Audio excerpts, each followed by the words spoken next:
ଭାବକୁ ନିକଟ ଅଭାବକୁ ଦୂର ଭାବ ଲଗେଇ ପ୍ରଭୁ ଟାଣିଛ ମତେ। ଏଇ ଗୀତଟିକୁ ସଙ୍ଗୀତରେ ସଜେଇଥିଲେ ସଙ୍ଗୀତକାର ରମେଶ ଚନ୍ଦ୍ର ସାହୁ ଏବଂ ଗୀତଟି ଲୋକମାନଙ୍କ ପାଖରେ ପହଞ୍ଚିଛି।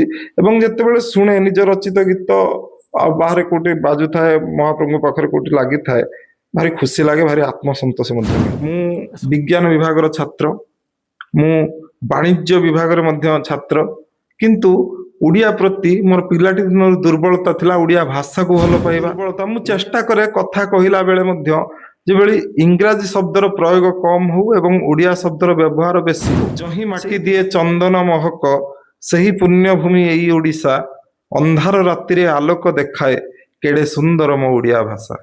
ଆମର ଯୋଉ ଧାରାବାହିକ ଚାଲିଥିଲା ଚାଲ ବୁଲିଯିବା ଗାଁକୁ, ସେଇ କ୍ରମରେ ଆମେ ଆଜି ଏଭଳି ଏକ ଗାଁରେ ପହଞ୍ଚିଛୁ, ସିମୁଳିଆ ବ୍ଲକର ବଣା ଶାସନରେ। ବଣା ଶାସନର ଏକ ପ୍ରତିଷ୍ଠିତ ପରିବାର, ପଣ୍ଡିତ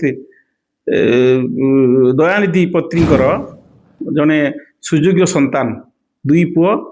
ବଡ଼ ପୁଅ ଇଞ୍ଜିନିୟର ଦେବରଞ୍ଜନ ପତ୍ରୀ ଏବଂ ସାନ ପୁଅ ଅଧ୍ୟାପକ ଚିତ୍ତରଞ୍ଜନ ପତ୍ରୀ।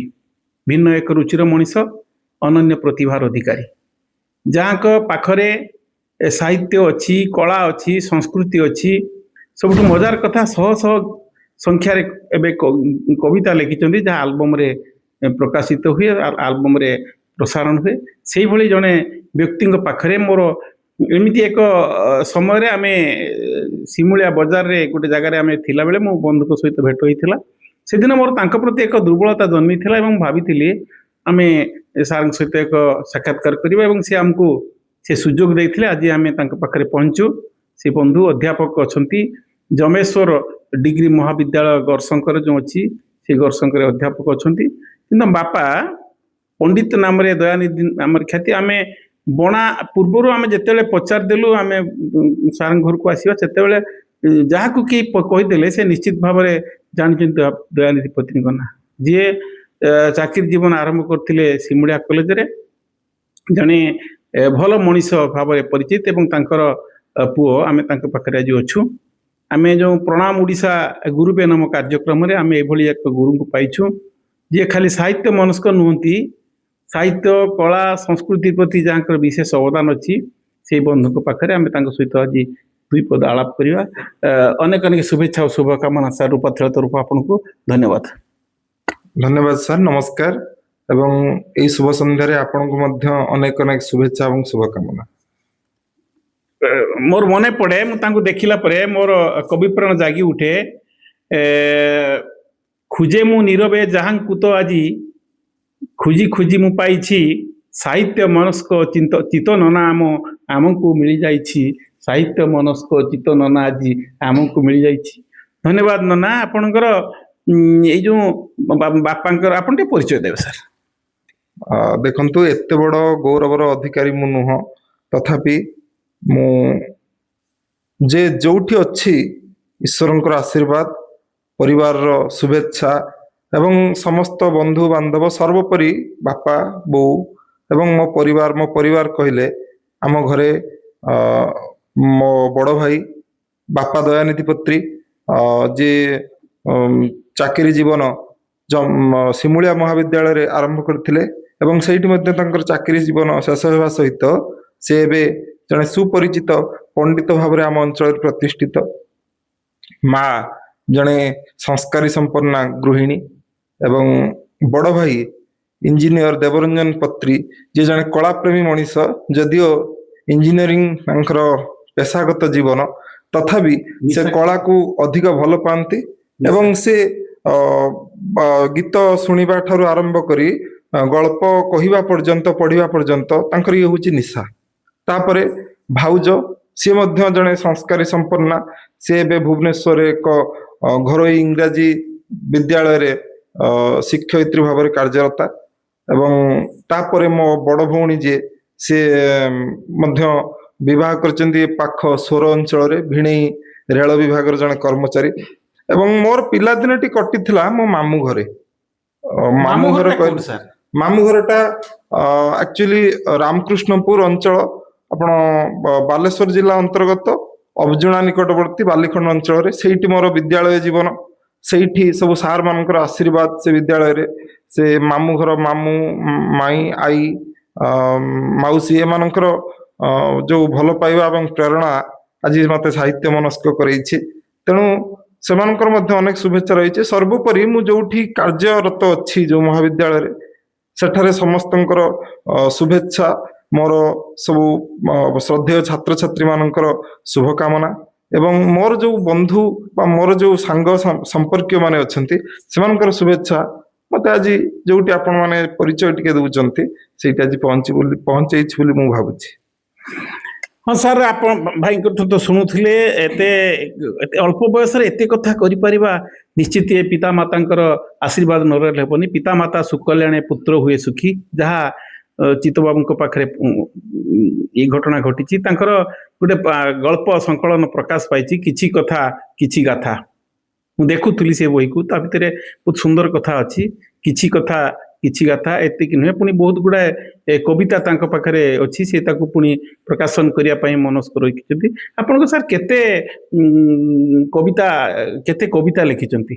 ଦେଖନ୍ତୁ, ମୁଁ କବିତା ଯଦିଓ ମୁଁ ସାହିତ୍ୟକୁ ଭଲ ପାଏ, ତେବେ କବିତା ତ ଯାହା କିଛି ଲେଖିଛି ତାର ମୁଁ ହିସାବ ରଖି ନାହିଁ, ବେଶୀ ବି ଲେଖିନି, ଯାହା ହାତ ଗଣତିରେ କିଛି ଲେଖିଛି। କିନ୍ତୁ ମୋର ଗୀତ ଲେଖିବା ହଉଛି ରୁଚି। ଆଜିର ସମୟରେ ଆଲବମ କହନ୍ତୁ ବା ଧାରାବାହିକ କହନ୍ତୁ, ପ୍ରାୟ ସବୁଥିରେ ଗୀତ ଲେଖିବାର ସୁଯୋଗ ମୁଁ ପାଇଛି। ମତେ ପ୍ରଥମେ ଗୀତ ଲେଖିବା ପାଇଁ ଯେ ସୁଯୋଗ ଦେଲେ ଜଣେ ସଙ୍ଗୀତ ନିର୍ଦ୍ଦେଶକ, ସେ ହଉଛନ୍ତି ରମେଶ ଚନ୍ଦ୍ର ସାହୁ। ତାଙ୍କ ସଙ୍ଗୀତ ନିର୍ଦ୍ଦେଶନାରେ ପ୍ରଥମ ଗୀତ ଥିଲା ରବ ମୁଝେ ମାଫ କରେ। ତାପରେ ଯାହାକୁ ଗାଇଥିଲେ ଓଡ଼ିଶାର ସ୍ୱନାମଧନ୍ୟ କଣ୍ଠଶିଳ୍ପୀ ଶଶାଙ୍କ ଶେଖର ଏବଂ ତାଙ୍କ ସହିତ ରଶ୍ମିତା। ଏଇ ଦି ଜଣଙ୍କ କଣ୍ଠରେ ପ୍ରଥମ ଗୀତଟି ମୋର ପ୍ରକାଶ ଲାଭ କରିଥିଲା। ପରେ ପରେ ବିନୋଦ ବିହାରୀଙ୍କ ପ୍ରଯୋଜନା ଏବଂ ସଙ୍ଗୀତ ନିର୍ଦ୍ଦେଶନାରେ ଅନେକ ଭଜନ ଏବଂ କିଛି ଆଲବମ ମଧ୍ୟ ମୁଁ ଲେଖିବାର ସୁଯୋଗ ପାଇଛି। ପରେ ପରେ ସେ ରମେଶ ଚନ୍ଦ୍ର ସାହୁଙ୍କ ଦ୍ୱାରା ସଙ୍ଗୀତ ନିର୍ଦ୍ଦେଶିତ ଅନେକ ଗୀତ, ତାପରେ ମାନସ ଦାସ, ଏମିତି କିଛି ଗୀତିକାର ବା କିଛି ସଙ୍ଗୀତ ନିର୍ଦ୍ଦେଶକଙ୍କ ସହିତ କାମ କରିବାର ମୁଁ ସୁଯୋଗ ପାଇଛି। ତଥାପି ସେମିତି ମୁଁ ହିସାବ ରଖି ନାହିଁ, ଯାହା ଗୀତ ଲେଖିଛି ସେମିତି କୌଣସି ହିସାବ ରଖି ନାହିଁ।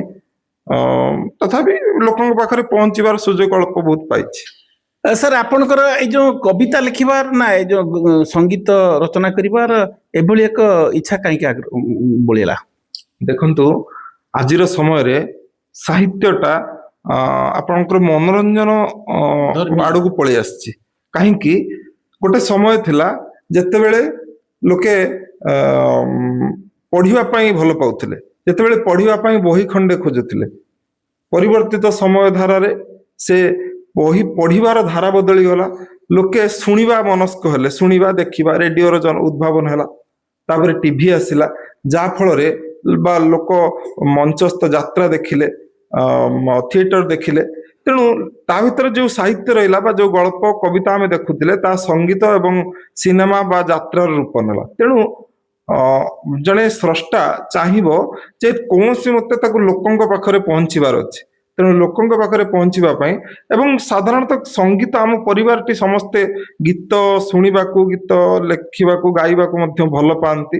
ଏବଂ ଆମ ବିଶେଷ କରି ବାପାଙ୍କ ପ୍ରେରଣା, ବଡ ଭାଇଙ୍କର ପ୍ରେରଣା ଇଏ ମତେ ଗୀତ ଲେଖିବା ପାଇଁ ସୁଯୋଗ ପ୍ରଦାନ କରିଛି। ଆଉ ସାର୍, ଏଇ ଯୋଉ ଆପଣଙ୍କର ଗର୍ଷଙ୍କ ମହାବିଦ୍ୟାଳୟ ଡିଗ୍ରୀ କଲେଜରେ ଅଛି, କେବେଠୁ ସେଠି ଚାକିରି ଜୀବନ ଆରମ୍ଭ ହେଲା? 2023 ମସିହା ଅଗଷ୍ଟ ମାସ 1 ତାରିଖରେ ମୁଁ ସେଇଠି ମୋର ଚାକିରି ଜୀବନ ଆରମ୍ଭ, ଜମ୍ବେଶ୍ୱର ଡିଗ୍ରୀ ମହାବିଦ୍ୟାଳୟରେ। ତାପରେ ପରେ ଅଦ୍ୟାବଧି ତାହା ଅବ୍ୟାହତ ରହିଛି। ପୁଣି ତା ସହିତ ପିଲାମାନଙ୍କୁ ପାଠ ପଢେଇବା ଏବଂ ପିଲାମାନଙ୍କ ସହିତ ମିଶିବା, ଇଏ ହଉଛି ଗୋଟେ ଖୁସି।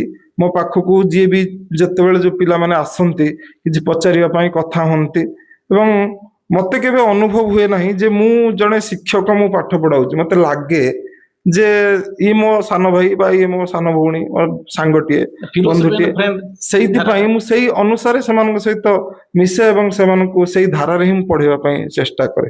ମୁଁ କେବେ ନିଜକୁ ଆଜି ପର୍ଯ୍ୟନ୍ତ ଭାବି ନାହିଁ, କାରଣ ଗୁରୁଙ୍କର ଆସନ ବୋଧହୁଏ ପାଇବାଟା ସେଟା ମୁଁ ଭାବିବା ମଧ୍ୟ ଅପରାଧ ହବ, କାରଣ ଗୁରୁଙ୍କର ଯୋଉ ଆଶୀର୍ବାଦ ଥାଏ ବା ଗୁରୁଙ୍କ ପାଖରେ ପହଞ୍ଚିବା, ମତେ ମୋର ଯୋଉ ଗୁରୁ ମାନେ ଶିକ୍ଷକ ମାନେ ଯୋଉ ଭଲ ଯୋଉ ଆଶୀର୍ବାଦ ଦେଇଛନ୍ତି ଆଜି ମୁଁ ଯୋଉଠି ଅଛି, ତେଣୁ ମୁଁ କେବେ ଭାବେନି ଯେ ମୁଁ ଗୁରୁଟିଏ ବୋଲି ବା ଶିକ୍ଷକଟିଏ ବୋଲି। ଲାଗେ ଯେ ମୁଁ ଯେମିତି ବନ୍ଧୁ ମାନଙ୍କ କଥା ହୁଏ ସେମିତି ସେମାନଙ୍କ ସହିତ ପିଲାମାନଙ୍କ ସହିତ ମୁଁ ପଢିବା ପାଇଁ ସୁନ୍ଦର ଚେଷ୍ଟା କଥା ଯୋଉଟା ନମ୍ରନ୍ତି ଫଳିନା ବୃକ୍ଷ ନମ୍ରନ୍ତି ଗୁଣିନା ଜନ, ଏଇ କଥା ସାରଙ୍କ ପାଖରେ ଅଛି। ଯେମିତି ଗଛଟିଏ ଫଳିଲେ ନଇଁଯାଏ ଏବଂ ଏଇଭଳି ଜଣେ ବିଜ୍ଞ ଲୋକ ଏବଂ ଜ୍ଞାନୀ ଗୁଣୀ କଳା ସାହିତ୍ୟ ସଂସ୍କୃତିକୁ ଭଲ ପାଉଥିବା ମଣିଷଟି ଅତି ନମ୍ର ଭଦ୍ର ସ୍ୱଭାବର, ମୋତେ ବହୁତ ଭଲ ଲାଗିଲା।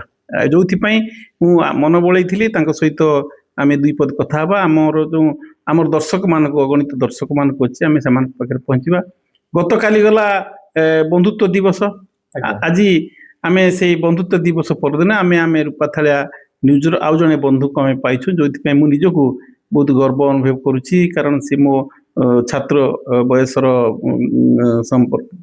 ଏତେ ମୋ ଶିମୁଳିଆ ସହିତ ଆମେ ଯେତେବେଳେ ଓତପ୍ରୋତ ଭାବରେ ମୁଁ ଜଡ଼ିତ ହେଇଗଲୁଣି, ସେତେବେଳେ ମୋ ଇଚ୍ଛା ହେଲା ତାଙ୍କ ସହିତ ଦୁଇ ପଦ କଥା ହେବା ଏବଂ ଆମେ ଆସିଛୁ। ଆଜି ଆମର ଯୋଉ ଉଦ୍ଦେଶ୍ୟ ଥିଲା ସେ ଉଦ୍ଦେଶ୍ୟ ନିଶ୍ଚିତ ଭାବେ ସାର୍ଥକ ହେଇଛି। ସାର୍, ଆମ ଦର୍ଶକ ମାନଙ୍କୁ ଆପଣଙ୍କର ସଙ୍ଗୀତ ଟିକେ ଶୁଣେଇବେନି ପଦେ? ଆଚ୍ଛା। ମୁଁ ସେମିତି କୌଣସି ବିଧିବଦ୍ଧ ଗାୟକ ନୁହଁ, ତଥାପି ମୋ ରଚିତ ଗୀତଟିଏ ମୁଁ ଗାଇବି। ଭଲ ଲାଗିଲେ ଭଲ ପାଇବା ଦେବେ, ଯଦି କୋଉଠି ଭୁଲ ହୁଏ ଆପଣମାନଙ୍କ ବଡ଼ ହୃଦୟରେ କ୍ଷମା କରିଦେବେ ବୋଲି ମୁଁ ଆଶା କରିବି। ମୁଁ ଲେଖିଥିବା ଗୋଟେ ଭଜନ, ଯାହାକୁ ଗାଇଥିଲେ ଆପଣଙ୍କର ସ୍ୱନାମଧନ୍ୟ କଣ୍ଠଶିଳ୍ପୀ କୁମାର ବାପି, ଜଗନ୍ନାଥଙ୍କ ଭଜନ ଭାବକୁ ନିକଟ ଅଭାବକୁ ଦୂର, ସେଇ ଭଜନରୁ ପଦେ ଗାଉଛି। ଭାବକୁ ନିକଟ ଅଭାବକୁ ଦୂର, ଭାବ ଲଗେଇ ପ୍ରଭୁ ଟାଣିଛ ମତେ, ଜଗତର ବନ୍ଧୁ आहे କୃପା ସିନ୍ଧୁ, ମାଗିବା ଗରୁ ସବୁ ଦେଇଛ ମତେ, ଅନାଦି ଅନନ୍ତ ତୁମ ପରିନାଥ ନାହିଁ କେ ଜାଣେ, ଜଗନ୍ନାଥ ସ୍ୱାମୀ ଭାବ ତୁମେ, ଜଗନ୍ନାଥ ସ୍ୱାମୀ ଭବ ତୁମେ। ଏଇ ଗୀତଟିକୁ ସଙ୍ଗୀତରେ ସଜେଇଥିଲେ ସଙ୍ଗୀତକାର ରମେଶ ଚନ୍ଦ୍ର ସାହୁ ଏବଂ ଗୀତଟି ଲୋକମାନଙ୍କ ପାଖରେ ପହଞ୍ଚିଛି। ଏବଂ ଯେତେବେଳେ ଶୁଣେ ନିଜ ରଚିତ ଗୀତ ଆଉ ବାହାରେ କୋଉଠି ବାଜୁଥାଏ, ମହାପ୍ରଭୁଙ୍କ ପାଖରେ କୋଉଠି ଲାଗିଥାଏ, ଭାରି ଖୁସି ଲାଗେ, ଭାରି ଆତ୍ମସନ୍ତୋଷ ମଧ୍ୟ ମିଳେ। ସୁନ୍ଦର କଥା। ଦେଖୁଥିଲେ ଜଗନ୍ନାଥ ସ୍ୱାମୀ ନୟନ ପଥଗାମୀ ଭବ ତୁମେ, ବାସ୍ତବିକ କେତେ ସୁନ୍ଦର ଇଏ ରଚନା, ସୁନ୍ଦର ହେଇଛି। ଆମେ ତ ତାଙ୍କ ଆଲବମକୁ ଆମେ ପରବର୍ତ୍ତୀ ସମୟରେ ଶୁଣିବା। ଏବେ ଆମେ ତାଙ୍କୁ ଯଦି ଆଲବମ ଶୁଣିଲେ, ଏଇଟା ଦେଲେ ଆମେ ଆମର କପିରାଇଟ୍ ଆସିଯିବ, ସେଇଥିପାଇଁ ଆମେ ତାକୁ ନକେ ଭାଇଙ୍କ ପାଖରୁ ଶୁଣିଲେ। ଏତେ ସୁନ୍ଦର ଭାବରେ ସୁଲଳିତ କଣ୍ଠ ଖାଲି ନୁହେଁ, ସୁନ୍ଦର କଥା, ଭାବ ସମ୍ପନ୍ନ କଥା। ଆଉ ସାର୍, ଏଟା ତ ଗଲା କବିତା କଥା, ଆଉ ଆପଣଙ୍କର କବିତା କଣ ଟିକେ ଲେଖିছে ଆମ ଦର୍ଶକ ମାନଙ୍କୁ, ଆପଣଙ୍କ କବିତାକୁ ଟିକେ ଦେଖିବେ?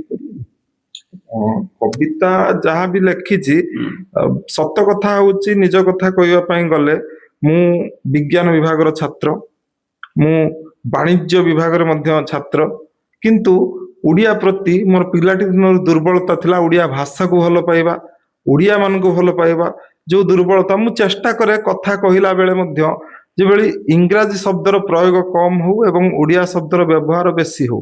ସେଇଥିପାଇଁ ମୁଁ ଓଡ଼ିଆକୁ ଭଲ ପାଏ ବୋଲି ଗୋଟେ କବିତାଟେ କେତେବେଳେ ମନ ଭିତରୁ ଉଙ୍କି ମାରିଥିଲା। ସେ କବିତାଟି ଏମିତି ଥିଲା, ଯହିଁ ମାଟି ଦିଏ ଚନ୍ଦନ ମହକ, ସେହି ପୁଣ୍ୟଭୂମି ଏଇ ଓଡ଼ିଶା, ଅନ୍ଧାର ରାତିରେ ଆଲୋକ ଦେଖାଏ, କେଡ଼େ ସୁନ୍ଦର ମୋ ଓଡ଼ିଆ ଭାଷା, ବା ବା କେଡ଼େ ବା, ସୁନ୍ଦର ସୁନ୍ଦର ମୋ ଓଡ଼ିଆ ସୁନ୍ଦର ଭାଷା।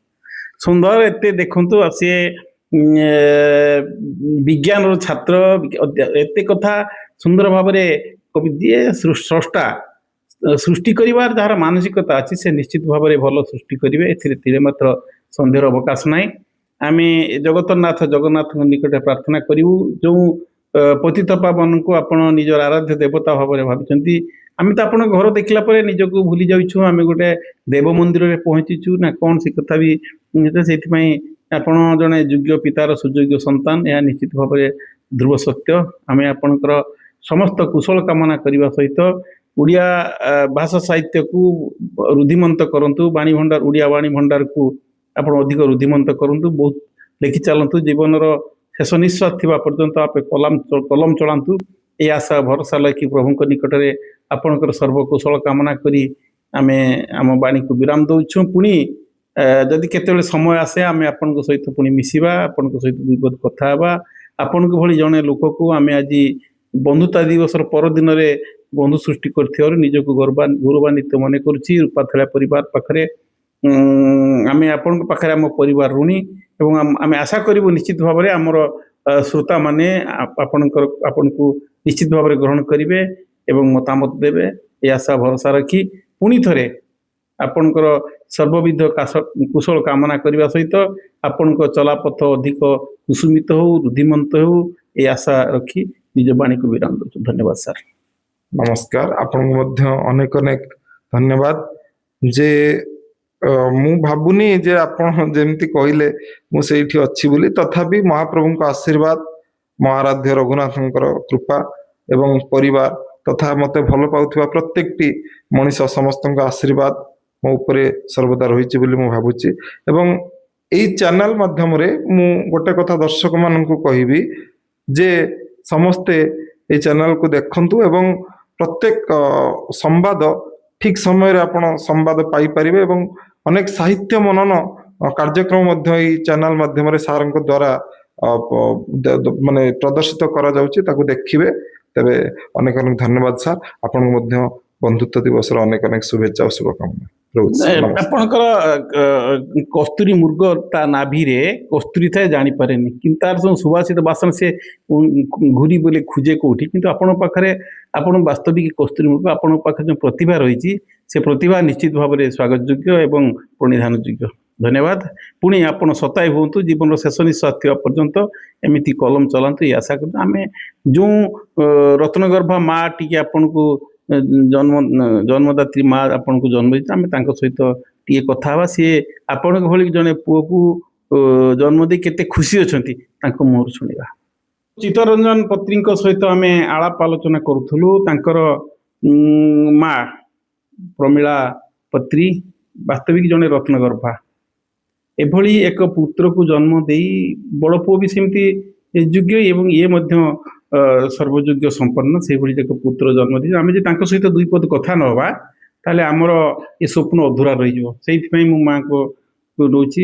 ମା ଆପଣଙ୍କୁ ଅନେକ ଅନେକ ଶୁଭେଚ୍ଛା ଓ ଶୁଭକାମନା, ଅନେକ ଅନେକ ଶୁଭେଚ୍ଛା ଓ ଶୁଭକାମନା। ଠାକୁର ଆପଣଙ୍କୁ ଭଲରେ ରଖନ୍ତୁ। ଆପଣ ଆମର ଚିତ୍ତବାବୁଙ୍କ ଭଳି ଜଣେ ପୁତ୍ରକୁ ଜନ୍ମ ଦେଇ କେତେ ଖୁସି ଅଛନ୍ତି? ଖୁସି ଅଛି, ଆଉ ଯାହା ହଉ ଭଗବାନଙ୍କ ଇଚ୍ଛା। ଆଉ ମାନେ ବହୁତ ଠାକୁରଙ୍କୁ ଡାକୁଛି ମୋ ପିଲାମାନେ ଯେମିତି ଭଗବାନଙ୍କ ଦୟାରୁ ଆଗକୁ ଆଗକୁ ଯାଆନ୍ତୁ। ଆଉ ମୁଁ ସେଇଥିରେ ହିଁ ମୁଁ ବହୁତ ଖୁସି ହେବି। ଆପଣମାନଙ୍କର ଆଶୀର୍ବାଦ ଯାହା ହଉ। ପ୍ରଭୁ ତ ସିଏ ତ ରଘୁନାଥଙ୍କର ସିଏ ତ ଭଜନ ଲେଖୁଛନ୍ତି, ଆପଣଙ୍କର ଆରାଧ୍ୟ ଦେବତା ରଘୁନାଥଙ୍କର ସେ ଆଶୀର୍ବାଦ ରହିଛି ତାଙ୍କ ଉପରେ।